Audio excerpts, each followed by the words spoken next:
first of all, welcome to this historic moment when you are going to witness the deployment of our ultra high reach Volvo EC5 750 excavator here. And I'm Surat Mehta. I head the productivity and retail development for Region India in Volvo Construction Equipment, based out of Bangalore. And I'm here to give you a feel of this product. And before I get into it, I would request Mr. Kannan to introduce himself. I'm Palturai Kannan.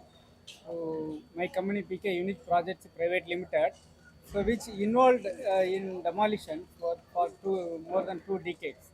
So actually we believe that it's only through the adapting the new technologies can create the modern world.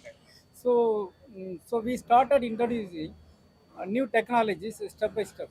So now it's the 20th year we are there. We are very happy to inform you that we are one of the first customers to the South India who having this kind of the 33 meters very advanced marvelous machines. I'm very happy to introducing these machines to the demolition industry. Tamil தமிழா ஒவ்வொரு Yeah. About and I- Tamil என் பேர் மோகன் Ramnathan.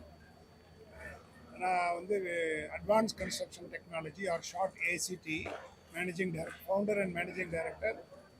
So இந்த company வந்து இன்னைக்கு 400 பேர் வேலை செய்கிறாங்க எங்ககிட்ட. நிறைய டீலர்ஷிப், கன்ஸ்ட்ரக்ஷன் எக்யூப்மெண்ட் டீலர்ஷிப்பில் நாங்கள் இந்த கம்பெனி நடத்திக்கிட்டு இருக்கோம். இதில் வால்வோ கன்ஸ்ட்ரக்ஷன் எக்யூப்மெண்ட் வந்து அதுக்கு டீலர். வால்வோ கன்ஸ்ட்ரக்ஷன் எக்யூப்மெண்ட்னா சவுத் இந்தியாவில் தமிழ்நாடு அண்ட் கேரளாவுக்கு நாங்கள் சோல் செல்லிங் டீலர்ஸ். இந்த 18 வருஷமாக நாங்கள் டீலர்ஸ். இதில் வந்து பலவிதமான வால்வோ மிஷின்ஸை விற்கிறோம்.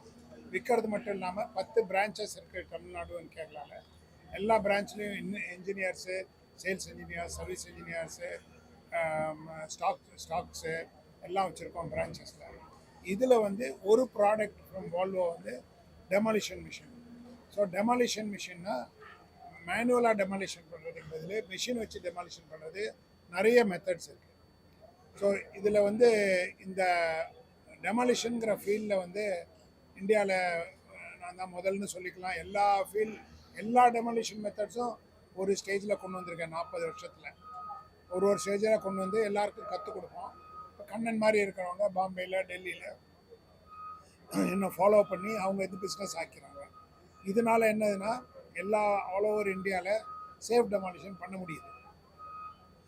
இன்றைக்கான 95% ஆஃப் த டெமாலிஷன்ஸ் நீங்கள் எங்கே ஊர் எடுத்தாலும் சரி வந்து அன்சேஃபாக பண்ணுறாங்க. மிஷின் வச்சு பண்ணுறது கிடையாது, ப்ரொஃபஷ்னலாக பண்ணுறது கிடையாது. இதே வந்து ஆக்சிடெண்ட்ஸ் நடக்கும்.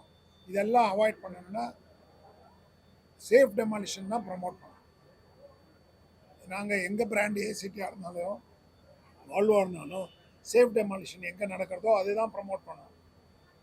இதெல்லாம் என்னோட 40 வருஷம் நாலேஜை கொடுக்கறதுக்கு ஐடிஏ, இந்தியன் டெமாலிஷன் அசோசியேஷன்னு ஒரு அசோசியேஷன் ஃபார்ம் பண்ணி அந்த அசோசியேஷன் மூலமாக நாங்கள் ஸ்ப்ரெட் பண்ணுறோம் குட் டெமாலிஷன் டெக்னாலஜி. வெளிநாட்டில் வரவழைக்கிறோம், எக்ஸிபிஷன் வைக்கிறோம், ஆனுவலே ஒரு எக்ஸிபிஷன் வைக்கிறோம், வச்சு எல்லாரும் பார்க்குறது.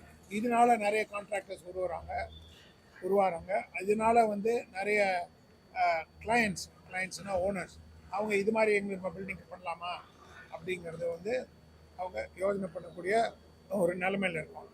இன்றைக்கி இந்த மிஷின் வந்து வால்வோவோட 750D, 750னா 75 டன் மிஷினு. அது பேஸ் மிஷினு, தோன்றதுக்கோசரம் பண்ணுற மிஷினு. ஆனால் டெமாலிஷன் பண்ணுறதுக்கு 33 மீட்டர் ஹைட்டுக்கு இந்த மிஷினு ரீச் ஆகும். இது சவுத் இந்தியாவிலேயே டாலஸ்ட் மிஷின். டாலஸ்ட்னா 33 மீட்ரு. அதுக்கப்புறம் நாங்கள் ஒரு அட்டாச்மெண்ட் வைப்போம், அது ஒரு 2 மீட்ரு, 35. அப்புறம் ஒரு பிளாட்ஃபார்மில் போட்டாங்கன்னா 40 மீட்டர் வரைக்கும் ரீச் பண்ணக்கூடிய சேஃபாக இருக்கும். அது மட்டும் இல்லாமல் இந்த மிஷினில் வந்து கேபின் வந்து திரும்பும். ஏன்னா கழுத்து வலிக்கும், நம்மளே மேலே ஒன்று பார்க்கணுன்னா திருப்ப முடியாது. ஸோ இது வந்து அதை ஃபீச்சர்ஸ் எல்லாம் இந்த மிஷினில் இருக்குது. என்ன பெஸ்ட் ஃபீச்சர்ஸ் பண்ண முடியுமோ அது வந்து வால்வோ பண்ணியிருக்காங்க. எல்லா டீலர்ஸும் இல்லாமல் எங்களால் விற்க முடியாது. ஒரு நல்ல கஸ்டமர் கிடச்சதுனால அதை அடாப்ட் பண்ண முடியுது. அதை அடாப்ட் பண்ணணும். இது பெரிய அவங்களுக்கு ரிஸ்க்குன்னு சொல்லாமல் ஆப்பர்ச்சுனிட்டின்னு சொல்லாமல் தெரியாது. ஆப்பர்ச்சுனிட்டியாக எடுத்துகிட்டு அவர் வளர்றதுக்கு உண்டான சான்ஸ்.